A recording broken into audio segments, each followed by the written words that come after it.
Hello everyone, welcome back. ये series का second part है, लेकिन अगर आपने अभी तक फर्स्ट पार्ट नहीं देखा तो लिंक डिस्क्रिप्शन में है, आप जाकर पहले वो देख लो। पिछले पार्ट में देखा था कि ली हान यिनहे पवेलियन में स्टूडेंट बनने के लिए जाता है, पर उसे वहाँ पर 2 खतरनाक टेस्ट देने पड़े थे। पर ली हान उन दोनों मुश्किल टेस्ट को कंप्लीट करते हुए वहाँ का डिसाइबल बन जाता है। उसने जिसकी धुलाई की थी वो खुद अपनी जान लेते हुए अपनी पोजीशन उसे दे देता है। 5th पार्ट की स्टार्टिंग में हमें यिनहे पवेलियन के अंदर का सीन दिखाते हैं, जहाँ पे एक एल्डर सभी इनर डिसाइपल्स के सामने अनाउंसमेंट कर रहे थे, आप सभी का स्वागत है क्योंकि अब आपका फाइनल ट्रायल होने वाला है। अभी रिसेंटली हमें पता लगा है कि हमारे सेक्ट के फॉरबिडन एरिया में काफी हाई लेवल के मॉन्स्टर्स देखे गए हैं।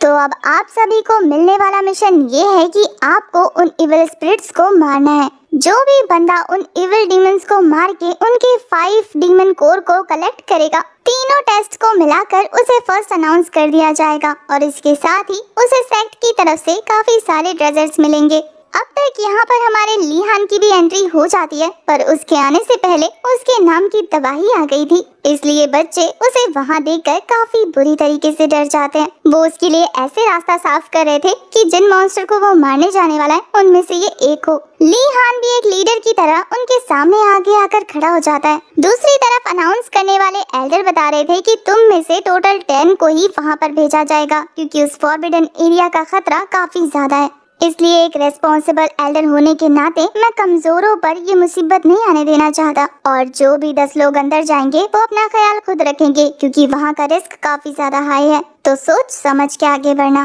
दूसरी तरफ हमें एक दूसरे एल्डर को दिखाया जाता है जो ली हान को देखकर गुस्से में तमतमा रहे थे। उनका गुस्सा तो हमारी जिया ने भी नोटिस कर लिया था। वो बाहर आते हुए कहती है, अरे बाप रे, उस बंदे की आंखें देख रहे हो, ऐसा लग रहा है कि आंखों से ही खा जाएगा तुम्हें। लगता है ये ओल्ड मैन उसी मरे हुए बच्चे का फादर है। उसे वहाँ देखने के बाद तो एल्डर शिंग भी गुस्से से लाल पीले हो रहे थे, क्योंकि उनका बस नहीं चला और हमारा ली हान इनर डिसाइबल में शामिल हो गया। दूसरी तरफ सूजी के फादर कहते हैं कि मैंने अपना मन बदल लिया है, इस लड़के को एंटर होने दो। वो जब इस ट्रायल में पार्टिसिपेट करेगा तो उसे ऐसी जगह पर भेज देंगे जहाँ से वापस आना नामुमकिन है। ये सुनकर तो वो दूसरे वाले एल्डर खुशी से लाल पीले होने लगते हैं। वो कहते हैं कि लगता है आप इसे मारना चाहते हैं, बल्कि मैं तो इसे इतना टॉर्चर करना चाहता हूँ कि ये खुद अपनी जान ले ले। इसके बाद वो एक पर्पल फॉर्मेशन बनाते हुए कह रहे थे कि वो छोटी सी चिड़िया भी इसे देखकर काफी ज्यादा खुश होगी। जैसे ही होस्ट ट्रायल को स्टार्ट करने का अनाउंस करता है, ली हान के एंटर होने से पहले ये दोनों एल्डर अपने उस फॉर्मेशन को उस शेर के आगे लगा देते हैं। फिर ली हान के एंटर करते ही वो अपना फॉर्मेशन हटा देते हैं, जिससे एक एक करके बाकी स्टूडेंट ट्रायल वाले प्लेस पर जा रहे थे। यहाँ वो एल्डर जाल बिछाकर मछली के उसमें फंसने का इंतजार करते हुए कह रहे थे कि जो कोई भी टियानजुन से पंगा लेगा उसकी मौत तो पक्की है। आखिर उस कमीने की हिम्मत कैसी हुई मेरे बेटे को इतना टॉर्चर करके जान से मारने की। ये बोलकर वो दोनों अकड़ते हुए वहाँ से चले जाते हैं। दूसरी तरफ वो फॉर्मेशन हमारे ली हान को एक ऐसे प्लेस पर लेकर जाता है जहाँ पे दूर दूर तक किसी भी परिंदे इंसान का नामो निशान नहीं था। उस जगह को देखने के बाद जिया कहती है कि एज एक्सपेक्टेड, जहाँ पर परिंदे भी पर नहीं मारते वहाँ पर मॉन्स्टर कैसे आएंगे। ली हान तो उस जगह को देखकर कह रहा था कि लगता है उन दोनों ने मेरे लिए कोई सरप्राइज प्लान किया है, आगे चल के देखे तो सही कि आखिर वो सरप्राइज है क्या। वहीं दूर से हमें 6 टेल फॉक्स दिखाई जाती है, जिसे ली हान की मौजूदगी का एहसास हो गया था। उसकी बातों से ऐसा लगता है जैसे कि ये उसके रोज का काम हो, तो वो बिना किसी एफर्ट के अपने पास एक एनर्जी रिलीज करती है, जो एनर्जी ट्रेवल करता हुआ सीधा हमारी ली हान की आंखों में एंटर कर जाता है। ली हान चुपचाप आगे बढ़ा जा रहा था। वहीं जिया कहती है कि लगता है हम यहाँ तक पहुँच गए, क्योंकि मुझे उसका ऑरा सेंस हो रहा है। ली हान उसकी बात पे कोई रिएक्ट नहीं करता, बल्कि तेजी से आगे बढ़े जा रहा था। ये देखकर जिया गुस्से में उसके सामने जाकर कहती है कि क्या तुम्हें मेरी आवाज सुनाई भी दे रही है। पर तभी ली हान की आंखों में देखने के बाद उसे पता लग गया था कि कोई ली हान को कंट्रोल कर रहा है। ये देखने के बाद तो वो एक्साइटेड होते हुए कहती है कि लगता है खेल शुरू हो चुका है। वहीं दूसरी तरफ अब हमें ली हान के माइंड का सीन दिखाते हैं, जहाँ पर वो एक इल्यूजन में ट्रैप हो गया था। उसे उसके सामने उसकी मरी हुई मॉम नजर आती है। जब ली हान अपने सामने अपनी मॉम को देखता है तो वो इतना ज्यादा खुश हो गया था कि उसकी आंखों से खून गिर रहा था। उसकी मॉम उसे बड़े प्यार से देख रही थी और वो तेजी से अपनी मॉम को गले लगाने के लिए आगे बढ़ रहा था। पर तभी पीछे से कोई उसे बड़े भैया कह के बुलाता है, और ये कोई नहीं उसकी बहन थी। वो सीधा आते ही ली हान से लिपट जाती है और उससे शिकायत करती है कि आखिर वो इतने दिन कहाँ था, उसे उसकी याद नहीं आई। ली हान अपनी बहन को इमेजिन करके काफी ज्यादा इमोशनल फील कर रहा था। वहीं तभी पीछे से उसके फादर एंटर करते हुए कहते हैं कि मेरे बेटे, तुम इतने सालों से कल्टीवेशन प्रैक्टिस कर रहे थे क्या? देखो, तुम इतने ज्यादा बदल गए हो कि तुम्हारी बहन भी तुम्हें नहीं पहचान पाई। अब उनके डाइनिंग हॉल का सीन दिखाया जाता है जहां वो फैमिली काफी खुशी खुशी खाना खा रहे थे। इल्यूजन में ली हान अपनी हैप्पी फैमिली को देखकर काफी ज्यादा खुश हो रहा था। तभी इल्यूजन में अचानक से उसकी मॉम की तबीयत खराब होने लगती है, जिससे वो सभी काफी ज्यादा परेशान हो गए थे। ली हान के फादर ली हान से कहते हैं कि जब से तुम गए हो तब से तुम्हारी मॉम की कंडीशन काफी ज्यादा खराब है। वो तुम्हारी याद में इतना ज्यादा परेशान रहती है कि अब उनकी सिचुएशन पहले से भी बदतर हो गई है। मैं चाहता हूँ कि अब की बार तुम वापस कहीं मत जाओ, यहीं रह जाओ। ली हान ये सब देखकर परेशान हो रहा था। उसके चेहरे पर परेशानी साफ नोटिस की जा सकती थी। वहीं ये इल्यूजन वाले पेरेंट्स उसे वहीं रुकने को कहते हैं। ली हान काफी ज्यादा इमोशनल होते हुए कहता है कि सॉरी मदर फादर, मैं आपको बचा नहीं सका, और याओ, मैं तुम्हें एक दिन जरूर जिंदा कर लूंगा। फिलहाल तो मुझे उसे थैंक यू बोलना होगा जिसने मुझे उन अपनों से मिलवाया जिन्हें मैं सालों पहले खो चुका था। पर इसके साथ ही आखिर तुम्हारी हिम्मत कैसे हुई मेरे अपनों का इस्तेमाल करके मुझे जान से मारने की? ये बोलकर वो अपना स्वॉर्ड निकाल कर याओ पर अटैक कर देता है। ये अटैक था तो काफी ज्यादा जबरदस्त, लेकिन इससे याओ को कुछ होता नहीं है, बल्कि वो हमारे ली हान की मॉम में कन्वर्ट हो जाती है और फिर धीरे धीरे वो उसके फादर का रूप लेते हुए उसके ऊपर काफी खतरनाक अटैक करना शुरू कर देती है। वो कह रही थी कि ये काफी ज्यादा मजेदार है कि एक स्ट्रॉन्ग माइंडेड पर्सन को आप इस तरीके से डिस्ट्रैक्ट नहीं कर सकते। मैं जानती थी कि तुम्हारे साथ खेलने में मुझे काफी ज्यादा मजा आने वाला है, पर अफसोस तुम मेरा कुछ नहीं बिगाड़ सकते क्योंकि फिलहाल तुम मेरे कंट्रोल में हो और मैं तुम्हें तब तक तड़पाने वाली हूँ जब तक तुम मर ना जाओ। ये बोलकर वो अपने हड्डियों से बने हुए माला को काफी जोर जोर से शेक कर रही थी। शायद उसकी सारी पावर इसी माला में है। अचानक से इल्यूजन वाले ली हान के फादर की आंखें चेंज हो जाती है और वो ली हान को मारने के लिए तेजी से उसके पास आते हैं, पर ली हान उनके अटैक को डॉज कर लेता है, वो भी एफर्टलेसली। उसके फादर अटैक करते हुए अचानक से उन 6 इमॉर्टल्स में कन्वर्ट हो जाता है, ये कहते हुए कि तुम्हें सालों पहले उनके साथ ही मर जाना चाहिए था, पर अफसोस तुम इतने साल जी लिए, अब तुम्हें थोड़ा सा अपनी जिंदगी से ब्रेक ले लेना चाहिए क्योंकि तुम वैसे भी हमारा कुछ नहीं बिगाड़ सकते। ये बोलने के बाद वो 6 इमॉर्टल्स हमारे ली हान पर अटैक कर रहे थे। ली हान उन इमॉर्टल्स को देखकर गुस्से से भर जाता है। वो काफी तेज एनर्जी रिलीज करते हुए उन इमॉर्टल्स को वहाँ से वैनिश कर चुका था और इसके बाद वो काफी गुस्से में उस फॉक्स स्पिरिट से कहता है कि मुझे मेरे इल्यूजन में ट्रैप करके तुम जिंदा रह सकती हो। अब तुम देखो मेरी मेमोरी का यूज करके मुझे टॉर्चर करना कितना भारी पड़ सकता है। ये बोलने के बाद वो उस फॉक्स स्पिरिट को ऐसी जगह पर ट्रांसफर कर देता है जहाँ पर एक डेमोनिक पावर और एक पावरफुल मॉन्क दोनों आसपास खड़े थे। अपने सामने 2 पावरफुल और खतरनाक स्पिरिचुअल स्पिरिट्स देखने के बाद तो वो फॉक्स स्पिरिट डर के मारे कांपने लगती है। उसे समझ नहीं आ रहा था कि आखिर ये क्या चीज है। वहीं रियल वर्ल्ड में हमारे ली हान के फेस पर भी गुड और इविल साइंस शो होने लगते हैं। उस फॉक्स स्पिरिट को तो समझ नहीं आ रहा था कि आखिर हमारा ली हान है कौन। तभी ली हान एक जबरदस्त एनर्जी ब्लास्ट के साथ उस फॉक्स स्पिरिट को अपने सामने ला पटकता है। वहीं उसे देखने के बाद तो जिया खुश होते हुए कह रही थी कि वाह, कितनी खूबसूरत टांगे हैं इसकी और कितनी पतली कमर। इससे पहले कि वो आगे बढ़ती तो फॉक्स स्पिरिट उसे चुप करा देती है। ये सुनकर तो जिया कह रही थी कि कितनी बदतमीज हो, मैं तुम्हारी तारीफ ही तो कर रही थी। दूसरी तरफ ली हान उसके पास आते हुए कह रहा था कि छोटी फॉक्स स्पिरिट, मुझे ये बताओ कि किसने तुम्हारे ट्रांसफॉर्मेशन में टांग अड़ाई जिसकी वजह से अब तुम इतना शर्मिंदा हो कि अपने क्लैन के लोगों को फेस भी नहीं कर सकती और जो तुम्हें देख लेते हैं उन्हें जान से मार देती हो। जिया तो कह रही थी कि वो छोड़ो, इसके पास तो सही से स्किन भी नहीं है क्योंकि ये अपनी पूंछों को नहीं छुपा पाई ना। ऐसी हाफ ह्यूमन और हाफ फॉक्स बॉडी को तो ना फॉक्स क्लैन में जगह मिलती है और ना ह्यूमन क्लैन में। ये सुनकर तो वो फॉक्स स्पिरिट सच में काफी ज्यादा एम्बैरेस फील कर रही थी। वो उन दोनों की बातों से गुस्सा होते हुए हवा में फ्लोट करके अपनी एनर्जी रिलीज कर रही थी। वो ली हान पे काफी तेज अटैक करते हुए कहती है कि क्या तुम अपनी मौत चाहते हो। ली हान के लिए उसके ये खतरनाक अटैक बिल्कुल मक्खी के बराबर थे। वो हाथ से इन्हें झटकता जा रहा था। वो उसके अटैक्स को डॉज करते हुए कहता है कि एक 9 टेल फॉक्स इतनी ज्यादा वीक हो सकती है, कभी सपने में भी नहीं सोचा था। वो उसके माला से निकले हुए उस फॉक्स स्कल को देखकर कहता है कि लगता है ये तुम्हारी ट्राइब से बिलोंग नहीं करते, है ना।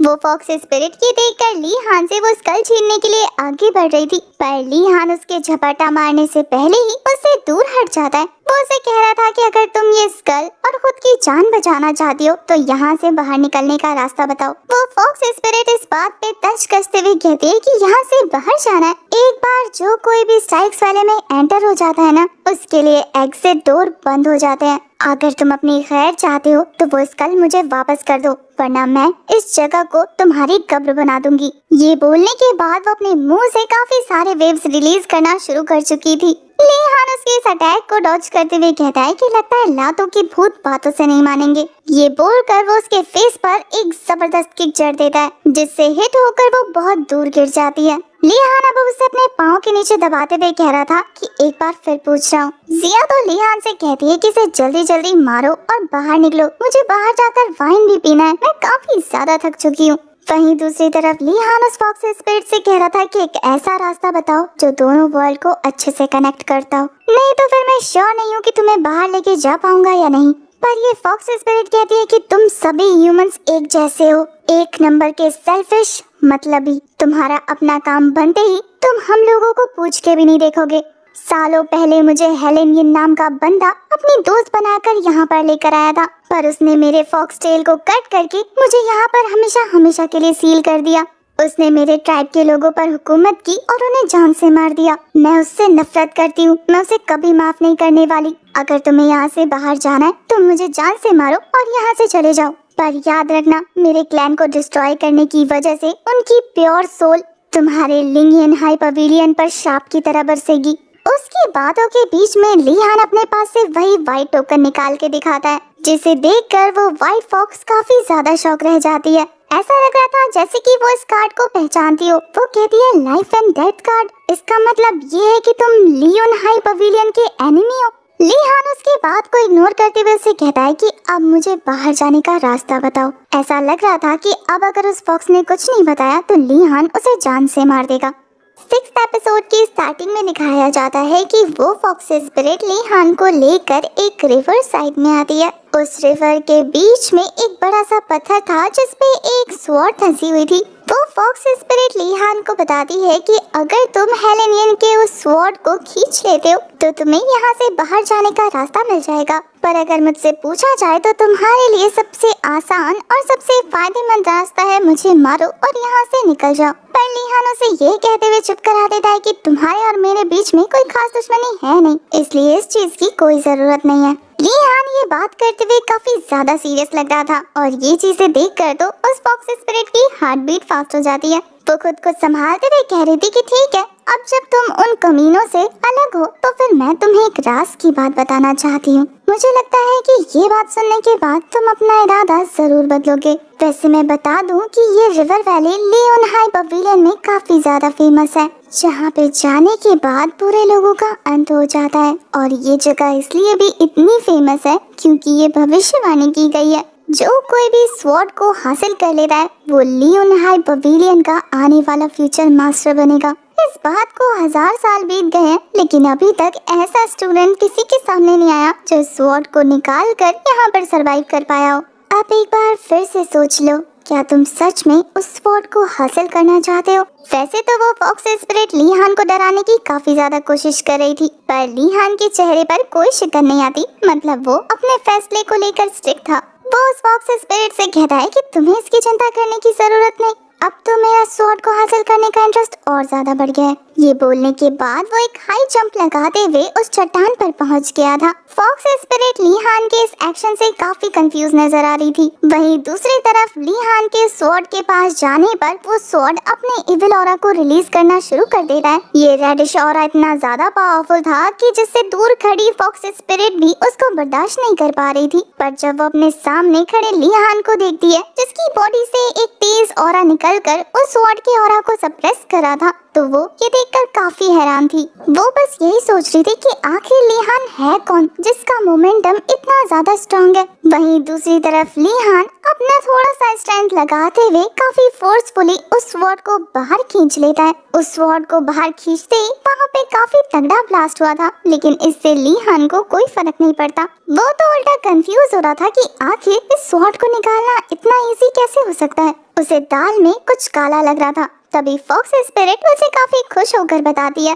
कि हम तुम्हें दुआओं में याद रखेंगे अपने मौत के सफर में अपना ख्याल रखना। मतलब उस स्वॉर्ड को निकालने के बाद क्या होने वाला था ये तो फॉक्स स्पिरिट ने उसे बताया ही नहीं, बल्कि उसके साथ चालबाजी की। वहीं दूसरी तरफ लीहान कुछ भी समझ पाता, तेजी से वो उस लावा की नदी में गिर जाता है। उसके पानी में डूबने के बाद ये फॉक्स स्पिरिट हमारी जिया से कह रही थी कि तुम्हारा पार्टनर डूब रहा है और तुम्हें उसकी जरा भी फिक्र नहीं है। दूसरी तरफ हमारी आराम करती हुई जिया कह रही थी कि तो क्या हुआ, इन केस अगर वो मर गया और इस सिचुएशन को संभाल नहीं पाया तो मैं उसे रिप्लेस कर दूंगी किसी और के साथ। हमें रिवर के नीचे का सीन दिखाया जाता है जहाँ लीहान तेजी से नीचे गिर रहा था। नीचे सख्त फर्श देखने के बाद वो खुद को गिरने से बचाने के लिए अपनी स्वॉर्ड का यूज करता है। स्वॉर्ड बेंड होकर एक स्प्रिंग का काम करती है और लीहान वापस से ऊपर की तरफ उछल गया था, पर इस बार जमीन से दूरी कम होने की वजह से वो अपने पैरों पर ही वापस लैंड हो गया था। नीचे पानी के अंदर लीहान को एक एंशियंट टाइम का पैलेस नजर आता है जिसे मिंग पैलेस के नाम से जानते हैं। वहाँ की जगह काफी ज्यादा अजीब थी, तो लीहान आगे बढ़ते हुए नोटिस करता है कि वहाँ पर एक छोटा बच्चा कल्टीवेट कर रहा है, जो कि लीहान को देखने के बाद कह रहा था कि एक और स्वॉर्ड का दावेदार आ गया। वैसे मैं तुम्हें बता दूं कि अगर तुम्हें इस पवेलियन का मास्टर बनना है तो तुम्हें कुछ टेस्ट देने होंगे और तुम्हारे टेस्ट के लिए यहाँ पर काफी सारे लोग मौजूद हैं। लीहान अपनी नजर घुमाता है तो वहाँ पर काफी सारे मॉन्स्टर्स ट्रैप थे। तभी पैलेस के सेकंड फ्लोर से अचानक से एक रेड कलर का हंटर बाहर आता है और उन बीस्ट के अंदर कोर डालकर उन्हें जिंदा कर देता है। ये बीस्ट जिंदा होने के बाद काफी ज्यादा खतरनाक लग रहे थे। वहीं वो छोटा बच्चा कहता है कि अगर तुम्हें पैलेस का मास्टर बनना है तो तुम्हें इन डीमंस को हरा कर इस वर्ल्ड को प्रोटेक्ट करना होगा।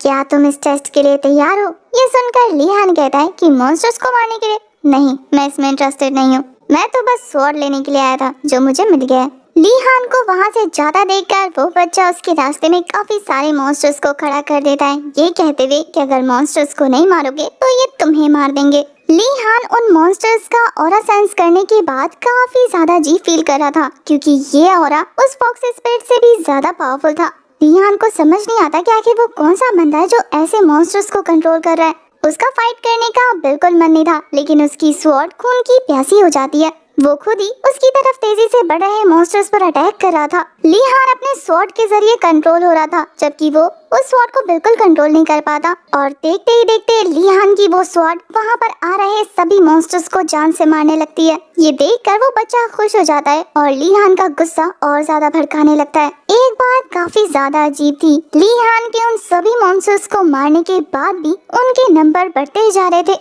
और वो छोटा बच्चा धीरे धीरे लीहान के गुस्से को हवा दे रहा था। वो उसे उकसाते हुए कहता है कि तुम सही कर रहे हो, बस ऐसे ही उन्हें टुकड़ों में काटते जाओ। ये जो डीमन तुम्हारे सामने मौजूद है ये बर्ड क्लैन का लीडर है और इस अकेले डीमन ने 1800 लोगों को मारा था शुआनयान सिटी के, और इन गुनाहों की कोई माफी नहीं है, तो इन्हें जान से मार दो। लीहान भी उस छोटे बच्चों की बातों से काफी ज्यादा इन्फ्लुएंस हो रहा था। वो बिना किसी रहम के उन सभी मॉन्स्टर्स को चीर फाड़ रहा था। वहीं वो आवाज लीहान से कहती है कि तुम्हारी स्ट्रेंथ कहाँ है, अपनी स्ट्रेंथ को इंक्रीज करो। जब मैं प्रैक्टिस करता था तो लीहान हाई पवेलियन को बचाने के लिए मैंने 100 डिसाइपल्स को मारा था।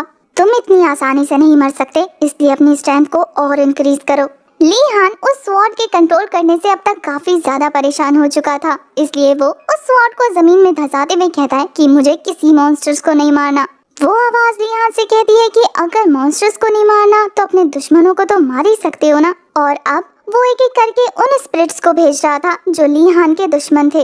लीहान ये देखकर समझ आता है कि ये बंदा उसे एक और इल्यूजन में ट्रैप कर रहा है। लीहान की नफरत उसके गुस्से पर हावी होने लगी थी और वो एक भी इंसान को जिंदा नहीं छोड़ना चाहता था। दूसरी तरफ वो स्वॉर्ड भी जमीन से अपने आप बाहर निकल जाती है और लीहान एक एक करके उन स्पिरिट्स को मारना शुरू कर देता है। उस आवाज के लगातार लीहान को फोर्स करने की वजह से वो अब तक काफी ज्यादा परेशान हो गया था। वो रियलिटी और इल्यूजन में फर्क नहीं कर पा रहा था और धीरे धीरे उसका गुस्सा बढ़ता जा रहा था। उसके गुस्से की वजह से वो पानी काफी बुरी तरीके से गर्म होकर खौलने लगता है। फॉक्स स्पिरिट ये देखकर कह रही थी कि मैंने पानी को इतना गर्म होते हुए कभी नहीं देखा। लग रहा है कि पानी के नीचे मौजूद जीवों को लीहान पसंद नहीं आया और अब तो ऐसा लगता है जैसे कि उसके बचने के सारे चांसेस खत्म हो चुके हैं। दूसरी तरफ ली हान अब फाइट फॉर्म में आ जाता है, जहां उसका गुस्सा और उसकी पावर मिलकर उसके सामने मौजूद सभी स्पिरिट्स को तेजी से खत्म कर रहा था। ली हान के अटैक से तो वहां की जमीनों पर दरारें पड़ने लगती हैं।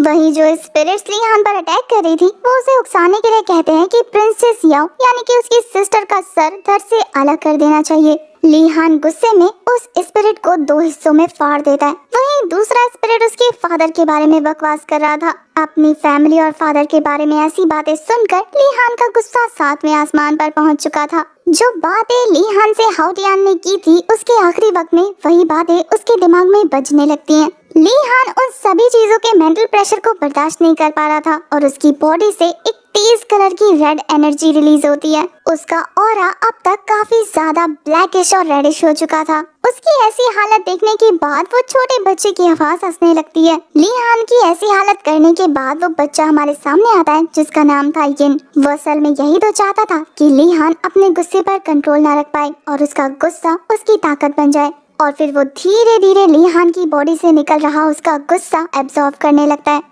ली हान का ये एंगर उसके लिए एक स्पिरिचुअल पावर जैसा है, जिसे कलेक्ट करते हुए यिन कह रहा था कि आज तक मैंने इतनी प्योर नफरत किसी के अंदर नहीं देखी। तुम्हारी ये घृणा मुझे और ज्यादा एक्साइट कर रही है। वो हंसते हुए कह रहा था कि तुम इसी तरीके से अपने गुस्से को बढ़ाते रहो और मुझे और ज्यादा पावर मिलती रहेगी। ली हान अब तक काफी बुरी तरीके से तड़पने लगा था। उसकी आंखों का कलर भी डेमोनिक हो जाता है। अचानक से ली हान को अपनी छोटी सिस्टर की आवाज आती है और अपने इनर सी में उसे उसकी रिफ्लेक्शन भी नजर आ रही थी। वो अपनी छोटी बहन की अनकॉन्शियस बॉडी को देखकर काफी गिल्ट फील कर रहा था। देखते ही देखते उसकी सिस्टर कॉफिन के रूप में चेंज हो जाती है। ये सारी चीजें बाहर से जिया भी फील कर रही थी। वो ये महसूस करते हुए कह रही थी कि लगता है मामला काफी सीरियस है। तभी एक तेज एनर्जी रिलीज होती है और ली हान वापस से उस वर्ल्ड में आ जाता है जहाँ अब वो उन मॉन्स्टर्स पर अटैक नहीं कर रहा था बल्कि शांति से उन मॉन्स्टर्स को खुद पर चिपकने देता है। ये देखकर यिन अब तक परेशान हो चुका था।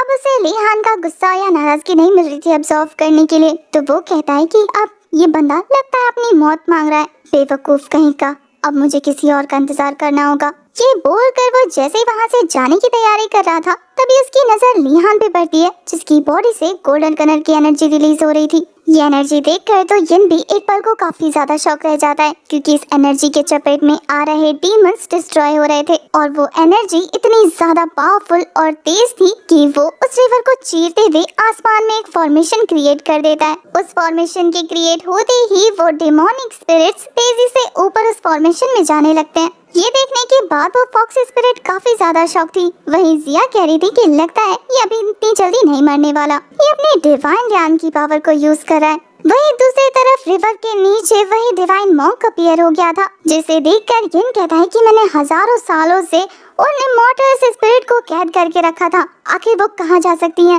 वो ली हान से पूछ रहा था कि तुमने क्या किया उनके साथ, कहाँ भेजा है उन्हें, वापस करो मेरे स्लेव्स को। ये बोलकर वो अपने चाबुक से ली हान पर अटैक करने जाता है, पर उसके अटैक करने से पहले ही ली हान की आंखों से निकल रही एनर्जी उसे दूर झटक देती है और वो एक ही अटैक से काफी घायल हो चुका था। उसे समझ नहीं आता कि आखिर ली हान के पास इतनी पावर कैसे है। वहीं दूसरी तरफ ली हान की वो डिवाइन बॉडी यिन से कहती है कि तुम हेलेन यिन के बस एक कॉन्शियस हो जिसे गुस्से और नफरत की आग ने पैदा किया है। ये सुनकर तो यिन परेशान होते हुए कहता है कि नहीं, मैं इंसान हूँ, ये नहीं हो सकता। ये बोलते हुए वो जैसे ही ली हान की तरफ बढ़ता है अटैक करने के लिए, ली हान उसे अपने 1 फिंगर से रोकते हुए कह रहा था कि अब तुम्हारा इस वर्ल्ड में कोई काम नहीं है क्योंकि तुम्हारी नफरत की जो भी वजह थी वो अब खत्म हो चुकी है। ये बोलने के बाद वो धीरे धीरे उसे डिसअपियर कर देते हैं। यिन के डिसअपियर होते ही वो रिवर का जो भी रेडिश ऑरा था वो हटकर आसमानी हो जाता है। इसका मतलब ये है कि उस पर से इविलनेस खत्म हो चुकी है और अब वो पूरी तरीके से प्योर है। अब वो रिवर का पानी सूख गया था और वहाँ पर लगा बैरियर भी हट जाता है। ये देखकर वो फॉक्स स्पिरिट खुश हो जाती है। वो खुश होते हुए कह रही थी कि क्या बात है, ये बैरियर हट गया, अब मैं फाइनली यहाँ से बाहर जा सकती हूँ। वो काफी ज्यादा खुश थी। वो कहती है कि मुझे अपने चेहरे को बदलना होगा वरना लोग मुझे ऐसे देखकर डर जाएंगे। वो तेजी से उस अरे की तरफ भाग रही थी। वहीं दूसरी तरफ जिया कहती है कि ये बंदा कहाँ चला गया, इसे देखकर लगता है कि अब मैं थोड़े दिन और जिंदा रह सकती हूँ, इसको रिप्लेस नहीं करना पड़ेगा। पर तभी उसके सामने ली हान बेसुध गिरा था तो उसे देखकर कहती है कि तुम्हारी हालत कुछ ठीक नहीं है, लगता है मेरे दिन गिनती के रह गए हैं, ठीक हो या चल बसने वाले हो जल्दी। ली हान उसकी बातों पर रिएक्ट नहीं करता बल्कि उससे पूछता है कि मैं कितने दिनों तक अंदर था। जिया उसे मुस्कुरा कर कहती है कि तुम्हें इतना भी नहीं पता, 3 दिन। वो ये सुनते ही बेहोश हो जाता है।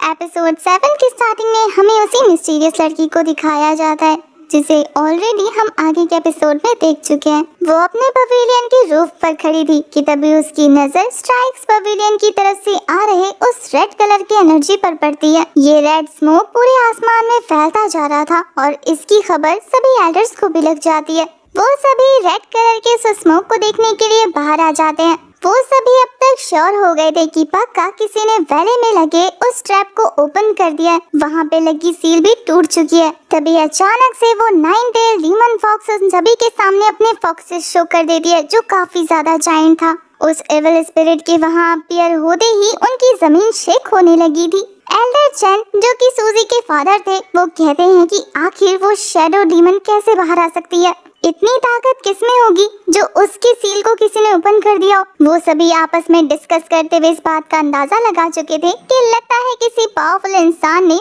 वहाँ पर लगे उस सील को इसलिए ओपन किया क्योंकि वो अब यहाँ का नया पवेलियन मास्टर बन गया होगा। इसका मतलब अब उस बंदे के पास वो खतरनाक स्वॉर्ड मौजूद होगी। एल्डर ज़ांग जो कि उस पवेलियन मास्टर का इंतजार कर रहे थे, वो एल्डर चैन को काफी ज्यादा परेशान होते हुए देखकर कहते हैं कि आखिर आपके पसीने क्यों छूट रहे हैं? क्या आप नए पवेलियन मास्टर के आने से खुश नहीं हैं, जिसका इंतजार हम इतने सालों से कर रहे थे? वैसे देखा जाए तो आज हम लोगों को काफी ज्यादा खुश होना चाहिए क्योंकि आज हमारा सालों का इंतजार खत्म हो गया। एल्डर चैन एल्डर ज़ांग की बातों पे कह रहे थे कि इसके पीछे पक्का कोई राज होगा और जब तक हम उसके बारे में पता नहीं लगा लेते, मुझे नहीं लगता कि एल्डर ज़ांग को मास्टर चूज करने में इतनी ज्यादा जल्दबाजी दिखानी चाहिए। हम इस पवेलियन के एल्डर हैं और ये सारी चीजें हमें ध्यान में रखनी चाहिए। उनकी इस बात पे तो एल्डर सिंह भी हामी भरे थे कि आपने सही कहा। एल्डर सिंह को इस तरीके से हामी भरता देखकर एक दूसरे एल्डर कहते हैं कि कहीं ये इनसाइड स्टोरी कुछ उस मैटर से रिलेट तो नहीं करती जो हमने उड़ती उड़ती खबर सुनी थी कि ट्रायल के दौरान आपको एक स्टूडेंट ने काफी बुरी तरीके से पीट दिया था। हो सकता है कि ये नया पवेलियन मास्टर जो बनने वाला है वो वही स्टूडेंट हो, इसीलिए तो आप इतने ज्यादा परेशान लग रहे हैं, वरना इतना बड़ा कोइंसिडेंस कैसे हो सकता है कि न्यू स्टूडेंट के सेकंड ट्रायल में एक एल्डर की पिटाई हो जाए और थर्ड ट्रायल में वो यहाँ का मास्टर बन जाए। ये सुनकर एल्डर सिंह काफी ज्यादा घबराते हुए इस बात को संभालने की कोशिश करने लगते हैं। वो कह रहे थे कि आप कैसी बातें कर सकते हैं, एक ट्रायल वाला स्टूडेंट एक एल्डर के स्वॉर्ड को कैसे उठा सकता है, जिस स्वॉर्ड को हाथ लगाने में हमारे जैसे पावरफुल एल्डर्स के पसीने छूट गए थे। ये बोलने के बाद वो एक वियर्ड तरीके की स्माइल पास करते हैं। अचानक से वहाँ मौजूद सभी स्टूडेंट की स्वॉर्ड शेक करने लगी थी और उन्हें इस चीज का रीजन समझ नहीं आ रहा था। तभी उस रेड स्मोक को चीरते हुए तेजी से वो स्वॉर्ड जमीन की तरफ आने लगती है। इतनी स्पीड में आने की वजह से वो जैसे ही जमीन में धंसती है, एक तेज रोशनी की वजह से सभी स्टूडेंट काफी दूर जाकर गिरते हैं क्योंकि उस स्वॉर्ड का ऑरा इतना ज्यादा पावरफुल था, उसे हैंडल करना नॉर्मल इंसान की बस की बात ही नहीं थी। सारा अरीना खाली हो जाता है और तभी हमारा ली हान एंट्री लेता है। वो बड़े ही शांति से उस स्वॉर्ड की नोक पर पांव रखकर खड़ा हो गया था। उसकी ये टशन वाली एंट्री देखने के बाद तो एल्डर सिंह उसे बुरा भला बोलने के लिए आगे बढ़ ही रहे थे कि ली हान बिना कुछ सोचे समझे एक ही स्लैश में उस एल्डर के चीथड़े उड़ा देता है। थोड़ी ही देर में वो जगह खून से सन गई थी और हमें एल्डर सिंह की लाश भी नजर नहीं आती क्योंकि वो ली हान के अटैक से ब्लास्ट हो चुके थे। ये नजारा इतना ज्यादा खतरनाक था कि वहाँ मौजूद एल्डर्स काफी बुरी तरीके से डर जाते हैं। वहीं हमें ली हान की आंखों में गुस्सा साफ नजर आ रहा था। दूर से ये सारी चीजें वो मिस्टीरियस लड़की भी नोटिस कर रही थी और वो ली हान को देखते ही पहचान जाती है। ये तो वही जंगल वाला लड़का है, आखिर ये यहाँ क्या कर रहा है? दूसरी तरफ ली हान अपनी स्वॉर्ड को साफ करते हुए कह रहा था कि तुम सभी अपने नए पवेलियन मास्टर से मिल रहे हो और तुम्हें किसी ने तमीज और तहजीब नहीं सिखाई कि मिलते हुए क्या करना चाहिए। ली हान की बात सुनते ही एल्डर चैन को छोड़कर सभी एल्डर्स और स्टूडेंट्स उसे ग्रीट करने लगते हैं। वहीं एल्डर चैन ये सारी चीजें देखकर पतली गली से निकलने की कोशिश कर रहा था, पर ली हान ये चीज नोटिस कर लेता है और वो उसकी गर्दन में स्वॉर्ड रखते हुए कह रहा था कि तुम्हें सैल्यूट नहीं करना क्या? एल्डर चैन की तो सांस हलक में रुक जाती है। वहीं ली हान कह रहा था कि इतना ज्यादा एरोगेंस, तभी तो सोचो कि तुम्हारे बच्चे के अंदर इतनी एरोगेंसी आई कहाँ से? जैसा मैंने सोचा था तुम वैसे ही निकले। एल्डर चैन को पता था कि अभी उसका कोई भी जवाब उसकी गर्दन उड़ा सकता है, इसलिए वो कह रहा था कि मैं आपको सैल्यूट करना चाहता हूँ, लेकिन सही ढंग से। ली हान को पता लग गया था कि ये बंदा झूठ बोल रहा है, लेकिन फिर भी वो उसकी चालबाजी देखने के लिए स्वॉर्ड को उसके गर्दन से हटा देता है। और ऐसा होता भी है। मौका मिलते ही वो एल्डर वहाँ पर एक पावरफुल फॉर्मेशन क्रिएट कर चुका था, जिससे 1000 से भी ज्यादा स्वॉर्ड हमारे ली हान को अपनी नोक पर ले लेते हैं। ये फॉर्मेशन देखते ही सभी एल्डर्स वहाँ से साइड हट गए थे, पर ली हान के चेहरे पे जरा सी भी शिकन नहीं आती, जैसे कि उसे इस पावरफुल फॉर्मेशन से कोई फर्क ही नहीं पड़ता हो। एल्डर चैन ली हान को उस फॉर्मेशन में ट्रैप करने की बात कह रहा था कि मुझे तुझ पे भरोसा नहीं, मुझे तो लगता है कि तू वही शैडो रेड फॉक्स है जो कि हजारों सालों पहले उस वैली में ट्रैप की गई थी और वो रूप बदल के अब हमसे बदला लेने हमारा मास्टर बन के आया है। एल्डर चैन ये सारी बातें वहाँ मौजूद एल्डर्स को कन्विंस करने के लिए बोल रहा था। उसकी ये हरकत देखने के बाद तो हमारी जिया को भी काफी ज्यादा गुस्सा आने लगता है। वो कहती है कि कितना बेशर्म किस्म का इंसान है, लेकिन कुछ भी कहो, उसकी ये हरकत मुझे पसंद आई। वहीं वहाँ मौजूद सभी स्टूडेंट उस फॉर्मेशन को देखकर पहचान जाते हैं। इस फॉर्मेशन का नाम था 10,000 स्वॉर्ड फॉर्मेशन। उनमें से एक बंदा सभी को बताता है कि ये फॉर्मेशन असल में हमारे पहले पवेलियन मास्टर ने सबसे पहले बनाई थी। ये फॉर्मेशन इतनी ज्यादा पावरफुल थी कि कोई भी दुश्मन इसके आगे टिक नहीं पाता था। इस फॉर्मेशन से निकलना ऑलमोस्ट नामुमकिन है।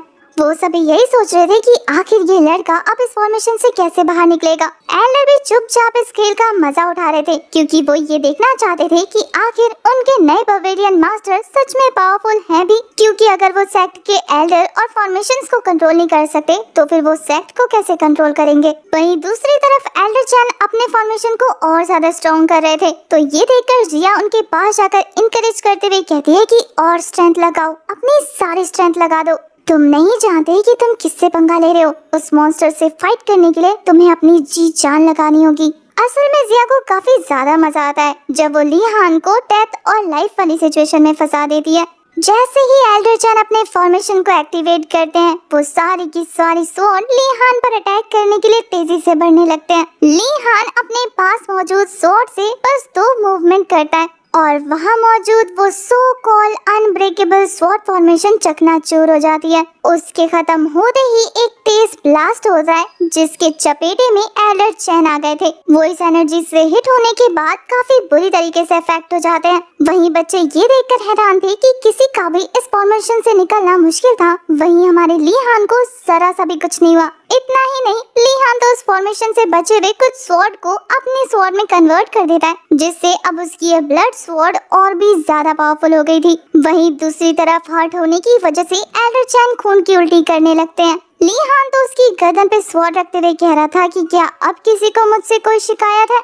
अगर किसी और को भी फाइट करनी है तो वो सामने आ सकता है। पर अब ली हान का ये मॉन्स्टर रूप देखने के बाद किसकी जरूरत थी कि वो उसके सामने आकर खड़ा हो सके। वहीं जिया एल्डर चैन के काफी क्लोज जाते हुए कहते कि तुम भी टोटल वेस्ट निकले, तुम पर तो भरोसा करना ही नहीं चाहिए था, खामखा मैंने तुम्हें इनकरेज किया। तभी एल्डर जांग और एल्डर मू आगे बढ़ते हुए कह रहे थे कि एल्डर चैन, हमें अफसोस है कि आपने हाल फिलहाल में अपने बेटे को खोया है, लेकिन अब इसका मतलब ये तो नहीं है ना कि इस दुख में आप हर किसी को मारते पीटते फिरे। हमारे फर्स्ट पवेलियन मास्टर ने ऑलरेडी तय कर लिया था कि इस पवेलियन का यंग मास्टर कौन बनेगा, और ये वो अपनी स्वॉर्ड से डिसाइड करने वाले थे। और देखो, अब ये स्वॉर्ड ली हान के पास मौजूद है, तो अब आप उसे यंग मास्टर मानने से मना नहीं कर सकते। उनकी बातें सुनने के बाद एल्डर चैन कह रहे थे कि मुझे नहीं पता आखिर तुम लोग क्यों इनका साथ दे रहे हो, तुम दोनों क्या हासिल करना चाहते हो। इससे पहले कि एल्डर चैन अपनी बात को कंप्लीट करते, एल्डर मो उनके कंधे पे हाथ रखते हुए उन्हें डरा रहे थे।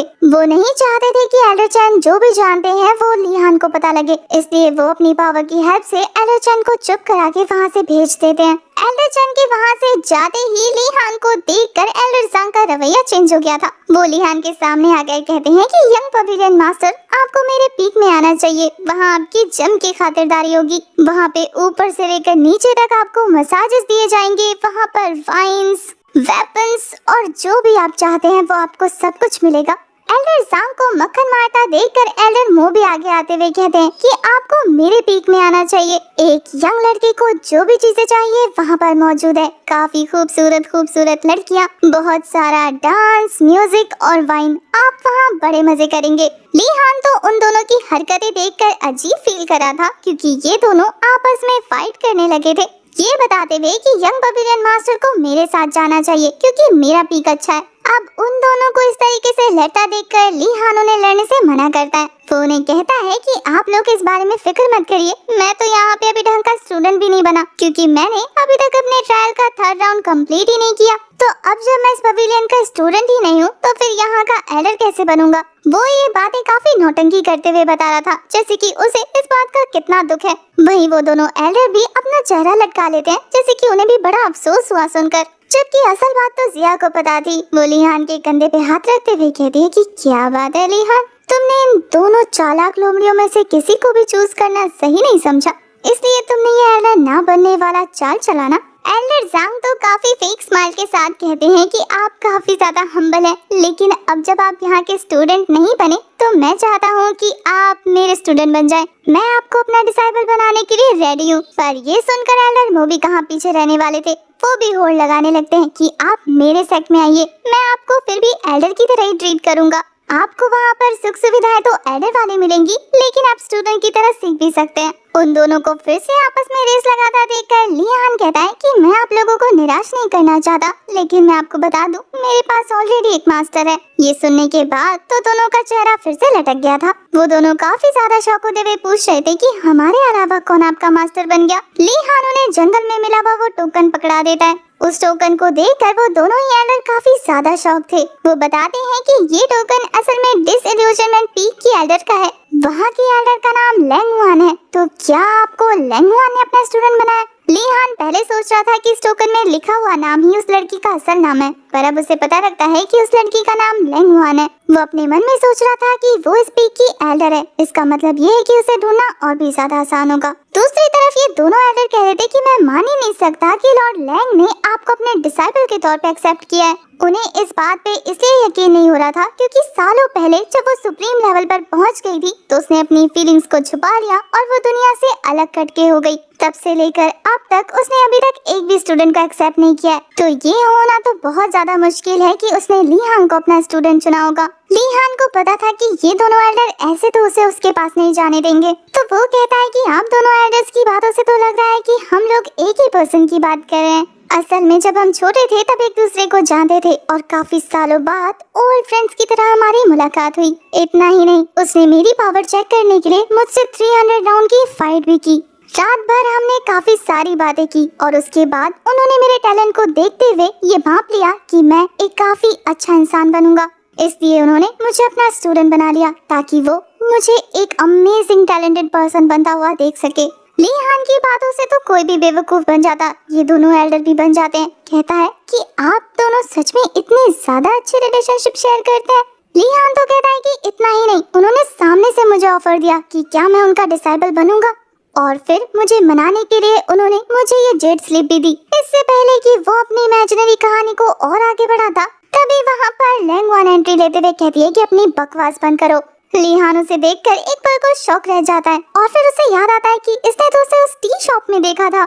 इससे पहले कि हमारा लीहान आगे कुछ भी बोल पाता, वो उसे खींचते हुए अपने साथ ले जाती है और ये दोनों एल्डर्स पवेलियन मास्टर और उस आइस ब्यूटी को ग्रीट करते रहते हैं। उनके जाने के बाद ये दोनों कह रहे थे कि वो आइस ब्यूटी क्वीन जो इतने सालों तक खुद को दुनिया से अलग रखती आई है, वो सच में एक लड़के के साथ इन्वॉल्व हो गई है। इसका मतलब तो ये है कि आगे चल के इस पवेलियन में हंगामा देखने को मिलने वाला है। दूसरी तरफ लैंगवान हमारे लीहान को ले जाकर अपने सेट में पटक चुकी थी। वो तो स्लाइड करते हुए काफी दूर पहुंच जाता है। अपने इस स्वागत से वो लैंगवान से काफी नाराज हो चुका था, इसलिए वो उस पर एक खतरनाक अटैक करने के लिए उसके पास आता है। पर लैंगवान की पावर का अंदाजा हम इसी बात से लगा सकते हैं कि वो बिना अटैक किए हुए लीहान से उसके स्वॉर्ड को छीनकर उसी पर तान देती है। वो तो लीहान की आंखों के पास उस स्वॉर्ड को करते हुए कह रही थी कि वो जेड पेंडेंट मुझे वापस करो। लीहान भी बिना डरे अपनी एनर्जी रिलीज करते हुए कह रहा था कि बेशक तुम वो पेंडेंट वापस ले सकती हो, लेकिन मेरे खिलाफ कोई एक्शन नहीं ले सकती। लैंगवान तो कह रही थी कि तुम्हें कैसे पता कि मैं माउंटेन के नीचे गई थी? क्या तुम मेरे बारे में पता करने के लिए यहाँ आए हो? लीहान तो बिना डरे कहता है कि मुझे तुम में कोई इंटरेस्ट नहीं है और तुम्हारे पर्सनल अफेयर्स के बारे में मैं जानना नहीं चाहता। मैं यहाँ लिंगनहाई पवेलियन अपने मकसद से आया हूँ। बस इतना याद रखो कि वो तुम में से किसी के लिए तो बुरा नहीं है। मैं बस यहाँ कुछ चीजें चेक करना चाहता हूँ और जब मैं वो चेक कर लूंगा तो मैं यहाँ से चला जाऊंगा। लैंगवान को लीहान की आंखों में सच्चाई नजर आ रही थी, इसलिए वो अपनी स्वॉर्ड से हटाते हुए कहती है कि जो करना है करो, पर दोबारा मेरे रास्ते में मत आना। ये बोलकर वो वहाँ से चली जाती है। उसके जाने के बाद लिहान सोच रहा था कि आखिर ये कहना क्या चाहती थी। तभी अचानक से जिया की एंट्री होती है, जो उस लड़की को देखते हुए कह रही थी कि ये तो सच में एक पियरलेस ब्यूटी है, पावरफुल, स्ट्रॉन्ग और कोल्ड। लगता है पहली बार तुम्हें तुम्हारी टक्कर का कोई मिला है। लिहान भी यही सोच रहा था कि इस लड़की के तेवर सातवें आसमान पर है। तो एपिसोड 8 की स्टार्टिंग में दिखाया जाता है कि लिहान को काफी जोरों से भूख लगी थी, तो वो वहीं कोर्टयार्ड में आग जलाकर एक रैबिट पकाने लगता है। लैंग हुआन को ये देख के काफी ज्यादा गुस्सा आ रहा था कि लिहान उसके कोर्टयार्ड में एक रैबिट रोस्ट कर रहा है। वो काफी गुस्से में उसके ऊपर चिल्लाते हुए कहती है कि आखिर तुम्हारी हिम्मत कैसे हुई यहाँ पे रैबिट पकाने की। लिहान तो काफी ज्यादा इनोसेंट बनते हुए कह रहा था कि मेरी कल्टीवेशन तुम्हारे लेवल की नहीं है, इसलिए तुम मुझे बुली कर रही हो ना, इसलिए तो तुम भूल गई कि यहाँ पर एक बंदा है जिसे भूख लग सकती है। तुम बिल्कुल भूल गई कि वो बंदा यहाँ पे ठंड से मर सकता है। अच्छा, रहने और जिंदा रहने की बात को तो साइड में रख देते हैं। अब मैं खुद को जिंदा रखने के लिए खुद से खाना भी नहीं पका सकता। लिहान का पॉइंट काफी ज्यादा वैलिड था, तो ये सुनने के बाद लैंगवान चुपचाप वहाँ से चली जाती है। उसके जाने के बाद तो जिया लिहान को याद दिला रही थी कि भूलो मत, तुम्हारे पास जिंदा रहने के लिए अभी सिर्फ 2 दिन बचे हैं और ये काफी ज्यादा टाइम है तुम्हारे लिए कि तुम एक अच्छी सी पहाड़ों की चोटी पर जाओ, अपनी कब्र खोदो और मरने से पहले ये लिखवा के जरूर मरना कि मैं दुनिया का सबसे नंबर 1 यूजलेस पर्सन हूँ। अब जिया की बातें थी तो सच्ची, तो वो उसकी बातों पर ज्यादा रिएक्ट नहीं करता, बल्कि स्माइल करते हुए कहता है कि चिंता मत करो, फिलहाल मुझे अपना ये डिश खाने दो। वैसे भी जहाँ तक मैंने सुना है यूनहाई पवेलियन में काफी सारे मेडिसिन मौजूद हैं और उनमें से सबसे खास है एक रामबाण इलाज, जिसे अगर मरने वाले को भी खिला दो तो वो भी जिंदा हो जाए। अब यहाँ का यंग सेक मास्टर होने की वजह से मुझे वो लोग औषधि तो देंगे। ये सुनकर जिया कहती है कि रामबाण औषधि, उसे खाकर तुम्हारी बीमारी ठीक नहीं होगी, बस थोड़े दिनों के लिए टल जाएगी, तो भूलो मत कुछ दिन बाद तुम्हारी मौत यू टर्न लेकर वापस भी आ सकती है। जिया की बातों के दौरान लिहान को अपने आसपास किसी की मौजूदगी का एहसास होता है।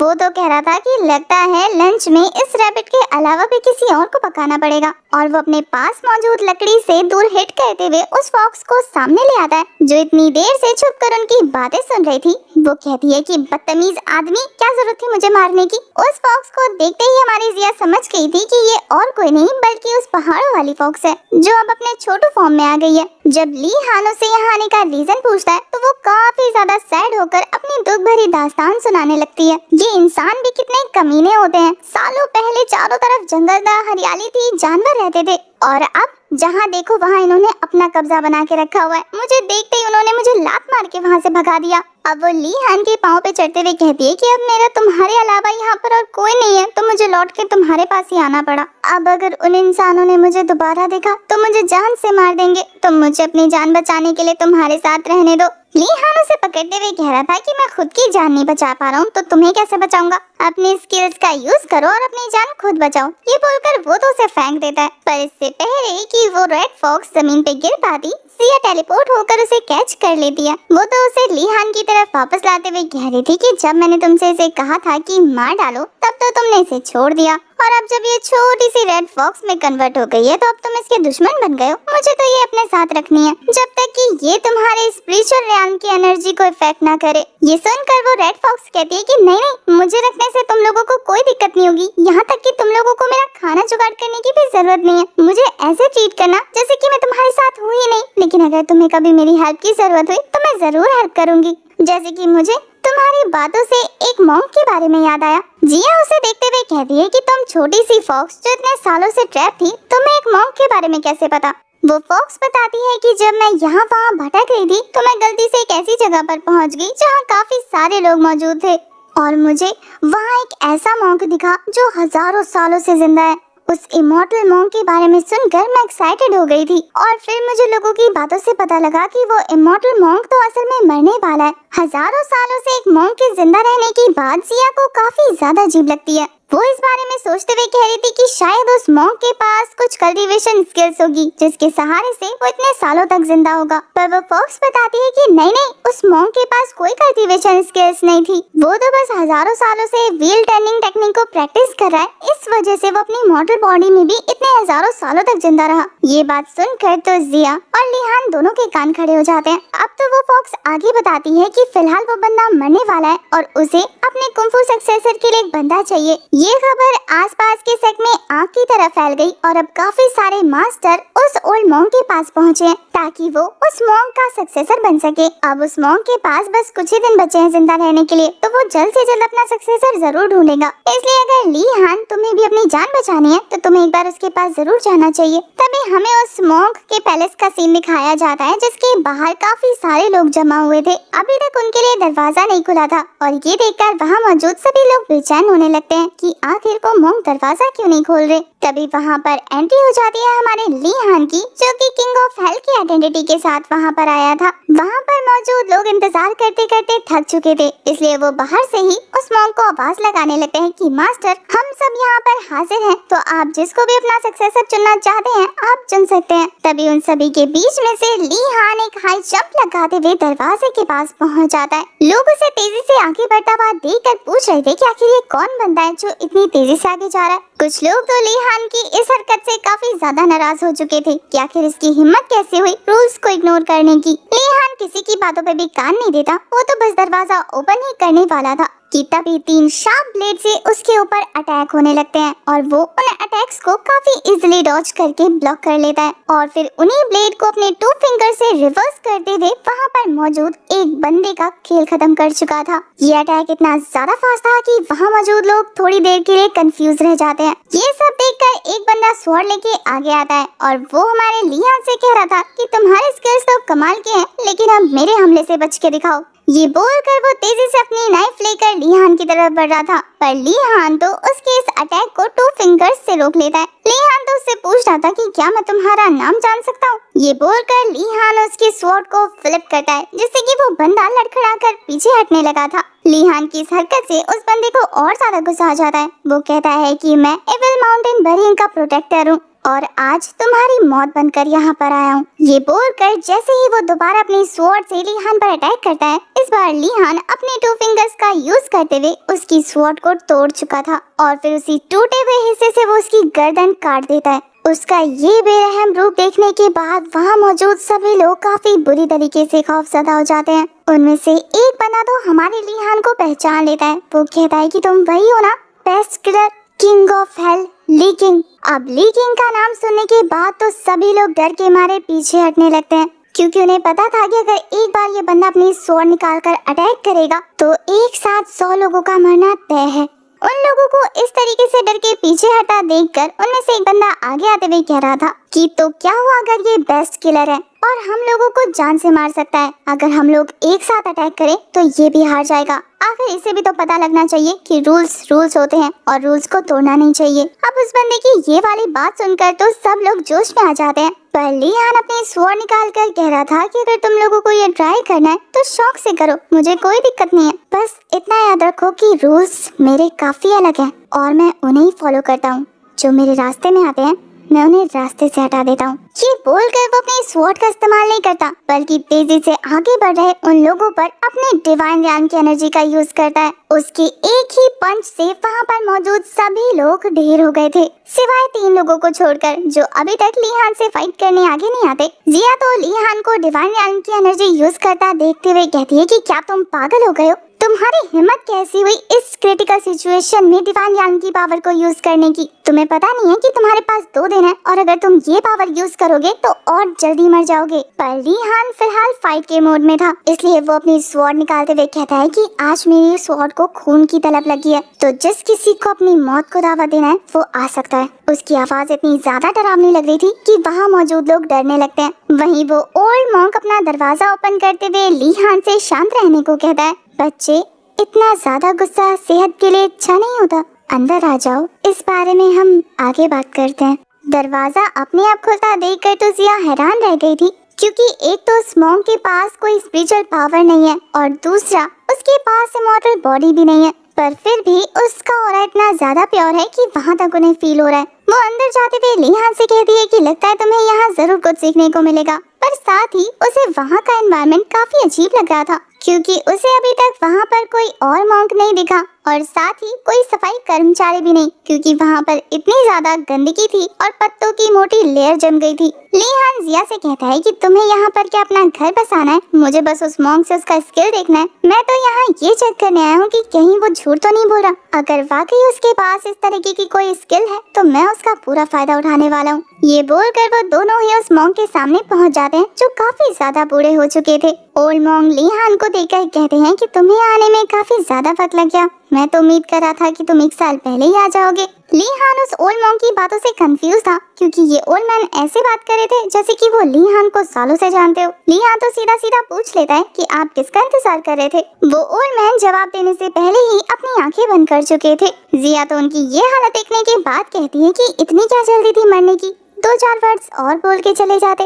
ली हान जैसे ही उस ओल्ड मैन की सांसें चेक करने के लिए उसके पास आता है, अचानक से उस मॉन्क को जिंदा देखकर दोनों की ही हार्ट बीट तेज हो गई थी। वो दोनों काफी बुरी तरीके से डर जाते हैं। वो मॉन्क उठते हुए कह रहे थे कि चिंता मत करो, मैं इतनी जल्दी नहीं मरने वाला। अभी भी मेरे पास 3 दिन बाकी हैं। और रहा सवाल तुम्हारा, तो तुम्हारे आने का इंतजार तो मैं 1 साल से कर रहा हूँ। मुझे पता था तुम यहाँ जरूर आओगे। आखिर तुम्हारे मेरे बीच में एक गहरा रिश्ता जो है। ली हान को ये बात काफी ज्यादा अजीब लगती है, इसलिए वो चुपचाप उस मॉन्क के सामने बैठते हुए कह रहा था कि मैं एक साथ लाखों लोगों को मार देता हूँ, और आप जिसका ऑरा और बॉडी, माइंड, सोल सब इतनी प्योर है, उसका मेरे साथ किस तरीके का कनेक्शन हो सकता है? वो ओल्ड मैन ली हान को बताते हैं कि मैं देख पा रहा हूँ कि ना तो तुम जिंदा हो और ना ही मरे हुए हो। तुम जिंदगी और मौत के बीच में कहीं फंसे हुए हो। ली हान को ये बात काफी अजीब लग रही थी कि आखिर इस ओल्ड मैन ने उसे देखते ही कैसे पता लगा लिया। वो काफी ज्यादा कंफ्यूज लग रहा था।